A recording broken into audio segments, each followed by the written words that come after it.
এইটাই বুঝতেছি এখন পৃথিবীতে তাম দুনিয়া আজ দুই ভাগ হয়ে গেছে, একটা ইসলামের দিকে, একটা কুফরের দিকে, একটা মাজলুমের দিকে, একটা জালেমের দিকে।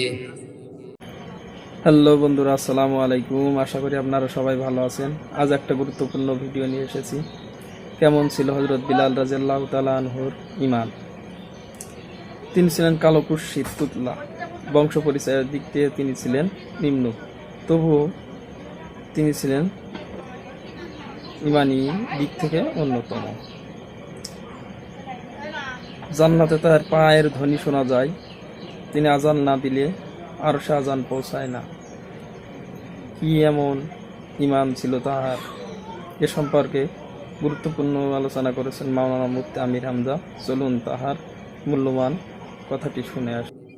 হযরতে বেলালের নাম আমরা সে জন্মের পর থেকে শুনছি।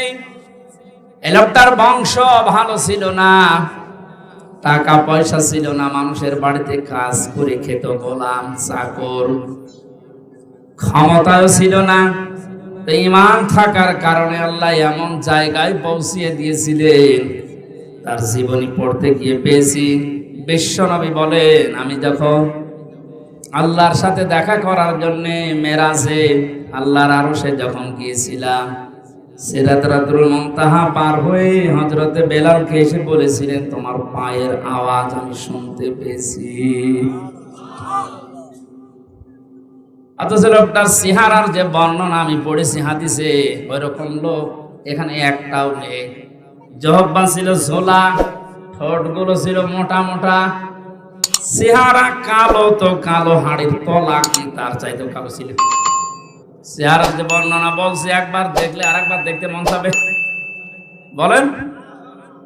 অথচ আমরা যারা ঈমান এনেছি, আমার যে বিশ্বাস এখন আছে, এই গাইবান্ধা লালমনিরহাট এই হাতিবান্ধার রাস্তা দিয়ে যদি হযরতে বেলাল হেঁটে যায়, আর সত্যি সত্যি যদি আমরা জানতে পারি এটা বেলাল, আমার মনে হয় নিজের রোমাল পর্যন্ত তার পাও মোছাতে কেউ দ্বিধাবোধ করবে না।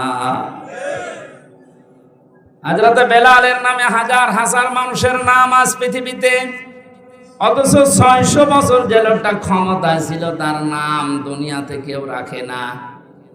আমি এটাও জানি এই পৃথিবীতে এখন প্রায় 175 কোটি মুসলমান। আমি যতটুকু লেখাপড়া করেছি, কোন মানুষের নাম এখন পৃথিবীতে কারণ আছে আমার জানা নেই। হযরতে বেলালের কথা বলছিলাম, তার নামটা আল্লাহ এমন উচ্চে তুলে দিয়েছেন। হযরত ওমর খলিফাতুল মুসলিমিন, তিনি যখন মাঝে মাঝে হযরতে বেলালকে দেখতেন যে দরবারে আসতেছে, তো চেয়ার থেকে উঠে দাঁড়িয়ে বলতেন, আমার নেতা হযরত বেলাল আসতেছে। সরে বলেন সুবহানাল্লাহ।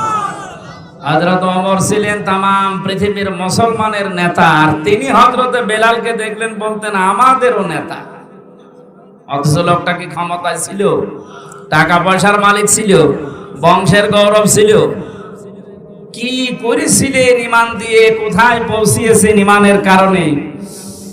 সাহাবীরা ডাক দিয়ে বলে, ইয়া রাসূলুল্লাহ, আপনি মসজিদে নববীর ইমাম, এখানে ওইরকম মানের একজন মুয়াজ্জিন নেওয়া লাগবে।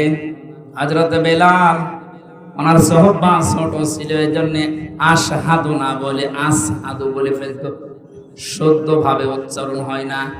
আপনি এর পাল্টিয়ে ফেলেন, নতুন মুয়াজ্জিন নিয়োগ দেন। বিশ্বনবী সাহাবীদের পীড়াপিড়ে দিয়ে একজন নতুন মুয়াজ্জিন নিয়োগ দিলেন। ফজরের আযান দেওয়ার জন্য মুয়াজ্জিন আজকে আসবে। হযরতে বেলাল ইশার নামাজ পড়তে এসেছে। নবীজি বললেন, বেলাল, সাহাবীদের কথা মতো তোমাকে আজকে বাদ দিয়ে দিলাম, তোমার আচরণ যেহেতু শুদ্ধ হয় না, এজন্য সবাই চাচ্ছে তুমি যেন মুয়াজ্জিনি না করো। কালকে থেকে নতুন মুয়াজ্জিন আসবে। এশার নামাজের পরে তিনি আর ঘুমাননি, সারা রাত কান্নাকাটি করে তাহাজ্জুদের নামাজের সিজদায় পড়ে বলে, রব্বুল আলামিন, আমার যে চেহারা এটা আমি বানাইনি, এটা বানিয়েছো তুমি। আমার যে কণ্ঠ, এটার মালিকও আমি না, এর বানিয়েছো তুমি। আমি সঠিকভাবে আশহাদু বলতে পারি না, আশহাদু হয়ে যায় আমার জহব্বার কারণে, এটা আমার দোষ না, এটা বানিয়েছো তুমি। সবই তোমার হাতে, তোমার কারণে যদি আজকে আমি নবী মসজিদ থেকে বিতাড়িত হয়ে যাই, আজান দিতে না পারি, আল্লাহ তুমি বিষয়টা দেখবা, এতটুকু বলেছিলেন।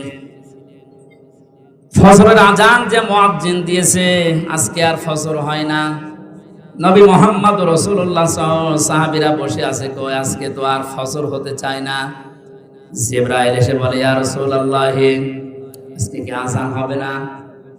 নবীজি বলেন, হ্যাঁ আজান তো হয়েছে, সুন্দর সলিল কণ্ঠে মুয়াজ্জিন আজান দিয়েছে।